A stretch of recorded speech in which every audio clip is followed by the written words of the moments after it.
என்ன அடிக்க வரேன்னு சொன்னீங்க, வரவே இல்லை. நாங்கள் அடி வாங்காத ஏரியாவே கிடையாது தெரியுமா? எவ்வளோ அடித்தாலும் சத்தம் வராது, ஓடுனது கிடையாது. பல வருஷமாக பல பெருசுங்க நம்மக்கிட்ட ஒரு கட்டுக்கதை சொல்லிட்டு நம்மளை அட்டாக் பண்ணிகிட்ருக்காங்க. என்னை தவிர டேலண்ட் அண்ட் க்ரியேட்டிவிட்டி இருக்கிறவன் தான் இந்த இண்டஸ்ட்ரியில் சர்வைவ் ஆவான். Nonsense of India. Timing and luck இது ஃபேவர் பண்ணுறவன் தான் சினிமாவில் சர்வைவ் ஆவான். என் எக்ஸ்பீரியன்ஸில் டைமிங் அண்ட் லக் எப்போ ஃபேவர் ஆகும் அது நம்ம கையில் இல்லை. அது எப்போ நம்ம கதவை தட்டும் நமக்கு தெரியாது. பட் இந்த ப்ராசஸை கொஞ்சம் நமக்கு ஃபேவரபிள் ஆக்கிறதுக்கு 2-3 சின்ன விஷயங்கள் இருக்குது. ஒன்று, discipline and commitment.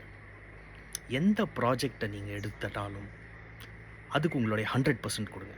Heart, body, mind and soul அதை கொடுத்து வேலை பாருங்கள். பஞ்சுவாலிட்டி, டைமை கீப் அப் பண்ணுங்கள். சொந்த டைம் மட்டும் இல்லை, அடுத்தவனோட டைமையும். அதே மாதிரி last but not the least, எல்லாருக்கூடையும் ஃப்ரெண்ட்லியாக இருங்க, ஜாலியாக இருங்க. ஸோ ஃப்ரெண்ட்ஸ், நான் சொல்ல வர்றது என்னன்னா, சாமிக்கே சைக்கிள் இல்லையா, பூசாரிக்கு புல்லட்டு கேட்குதான். Keep drawing.